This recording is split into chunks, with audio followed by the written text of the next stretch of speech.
Bonjour tout le monde. Bonjour à tous. Voilà, Philippe, Andriane et moi-même, Manuelita Cortez, nous allons vous présenter aujourd'hui le petit film concernant l'élément terre. Donc, c'est la suite de plusieurs vidéos sur la gémothérapie scientifique, bien sûr, et la médecine traditionnelle chinoise au travers de l'utilité des 5 éléments. Alors, le petit partage d'écran, voilà. Donc, la médecine traditionnelle chinoise propose que tout l'univers soit scindé en 5 parties, en 5 éléments. Et donc, on peut avoir, comme j'expliquais dans les autres petites vidéos, et en voici encore une autre idée. Donc, nous avons un système d'holopathie, c'est-à-dire une répétition de séquences ou une répétition de chiffres. Et là, par exemple, les 5 éléments, j'avais parlé des membres et tout ça, et voici qu'en fait, chaque extrémité de nos membres est divisée en 5 parties. Ce système d'holographie est très intéressant parce qu'elle se retrouve aussi dans la séparation des arbres, ou en tout cas la séparation des feuilles. Vous avez la même fréquence qui se présente au niveau de l'arbre, la synthèse, la production des bourgeons. Alors, les 5 éléments, je vous les cite. Nous avons l'élément feu, l'élément terre, l'élément métal, l'élément eau et l'élément bois. Aujourd'hui, nous allons parler de l'élément terre. L'élément terre est l'élément central, en fait. C'est l'élément qui permet le démarrage des autres éléments. C'est l'élément qui permet de produire l'énergie. Tout ce que vous allez mettre en terre va être transformé. Et c'est cette idée. Cette idée, c'est que chaque élément comporte une couleur. Et là, c'est le jaune pour la terre. Chaque élément comporte un organe et une entraille. Ici, c'est la rate. Attention, en médecine traditionnelle chinoise, on dit rate, pancréas. On les met tous les deux ensemble. Donc, l'organe, c'est la rate. L'entraille, c'est l'estomac. Nous avons bien sûr des tissus. C'est le tissu adipeux, c'est la matière. Nous avons aussi une saison, et là, c'est la partie la plus difficile, c'est que on parle d'intersaison. Ce sont les 18 derniers jours approximativement avant chaque nouvelle saison. Donc, l'élément terre, le complexe terre, est à utiliser en intersaison. Et bien sûr, il y a une émotion qui est liée, et l'émotion liée à l'élément terre est la réflexion et la rumination. Donc, les gens qui sont toujours dans la réflexion, toujours dans la rumination, les scientifiques vont à un moment donné, s'ils sont à l'excès, par exemple, vider l'élément terre. Comment utiliser ce complexe? On peut utiliser ce complexe en prévention, c'est-à-dire suivre les saisons, suivre chaque saison. Mais on peut utiliser le complexe élémentaire, par exemple, pour toute transition de saison. On peut utiliser le complexe élémentaire pour des pathologies liées à l'estomac, à la rate et au pancréas. Et donc, ici, nous avons fait un choix avec Philippe et moi-même de bourgeons qui pourraient rentrer dans le complexe élémentaire suite à des études d'électroacupuncture, des prises de mesures, suite à la littérature scientifique, suite aux exposés ou en tout cas aux informations données par le docteur Teto et le docteur Henri.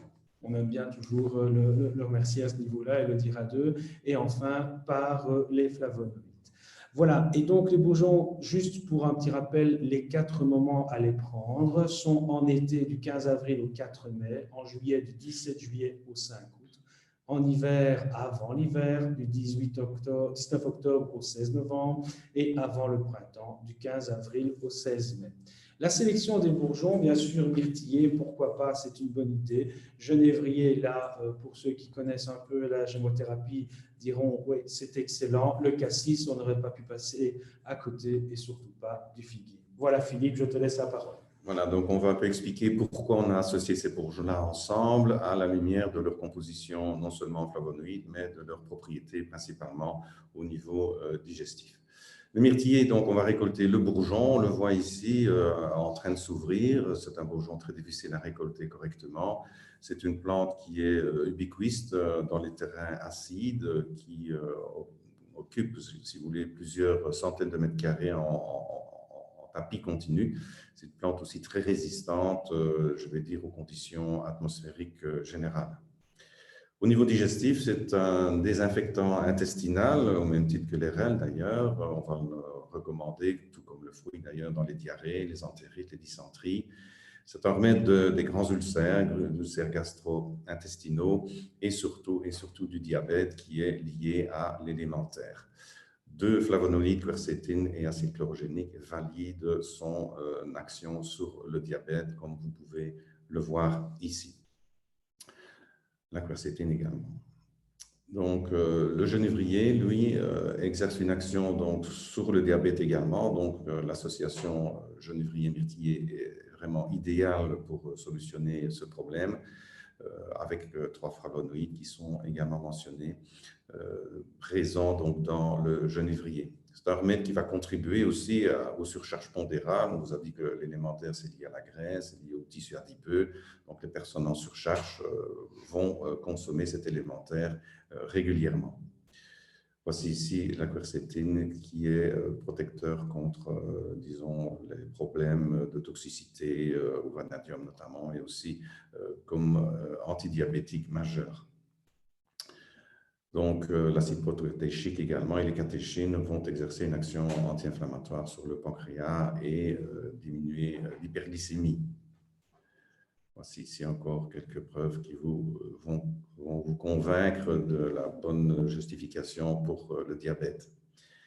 Le figuier est un tout grand bourgeon, on le mentionne dans le top 5 des bourgeons. Il exerce une action majeure au niveau digestif, notamment dans les problèmes de Crohn comme anti-inflammatoire, dans certaines migraines d'origine nerveuse ou digestive, et dans surtout les ulcères, les gastrites. Il exerce une action donc très, très efficace comme draineur de l'estomac, notamment dans les reflux, dans les mal de transport, dans les dysphagies œsophagiennes, dans tout ce qui est problème digestif majeur, notamment ici avec la rutine comme anti-inflammatoire dans la maladie de Crohn et la rectocolite ulcéreuse, même d'ailleurs hémorragique. Au niveau digestif, c'est une plante biphasique pour l'hypo ou l'hyperchloridrie. Les gens qui digèrent lentement vont réguler l'appétit, donc aussi bien chez les gens qui mangent trop que trop peu. Donc, c'est un grand remède des addictions alimentaires, des surcharges pondérales et bien sûr des nausées, que ce soit des nausées de la femme enceinte ou des nausées liées au transport. Donc, le fait de prendre du figuier, l'élémentaire, va calmer l'appétit et va contribuer à diminuer la tendance boulimique. C'est également un remède d'ulcère avec une action extrêmement rapide comme pansement digestif déjà bien connu au niveau du fruit, la figue.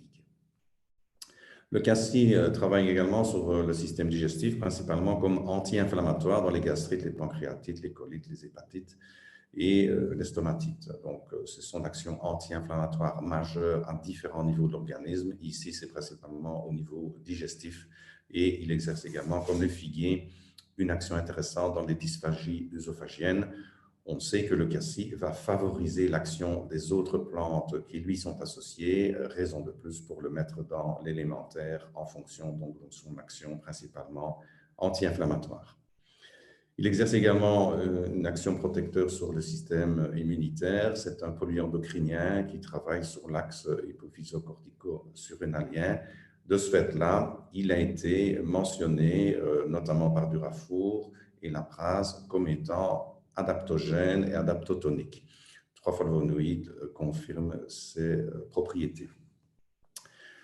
Donc, malheureusement, pour le cassis et pour d'autres bourgeons, on sait qu'il y a des grandes hétérogénéités. Voici ici 4 firmes, firme A, firme 8, firme B. Ce sont des articles publiés par une revue, disons, internationale. Ce sont des Italiens qui ont fait cela. Et on ne cite pas des firmes, bien sûr, mais on voit déjà ici que les proportions dans les flavonoïdes sont très différentes d'une firme à l'autre, ce qui veut dire qu'il n'y a pas d'hétérogénéité, une grande hétérogénéité plutôt dans la préparation des macérats glycérinés.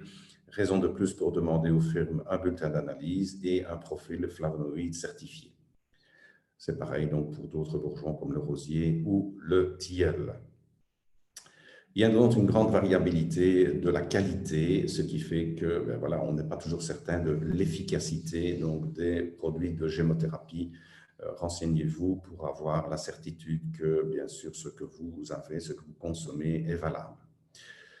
Par exemple, ici dans le cassis, voici ici 14 firmes également qui ont des proportions dans les flavonoïdes très différentes et des rapports notamment entre les acides phénols et disons la quercétine par exemple. Donc, d'autres flavonoïdes qui montrent qu'il y a donc une hétérogénéité et une moins bonne qualité dans certains endroits. Donc voilà, le bourgeon contient beaucoup de phénol par exemple, et les flavonols sont surtout développés dans la feuille.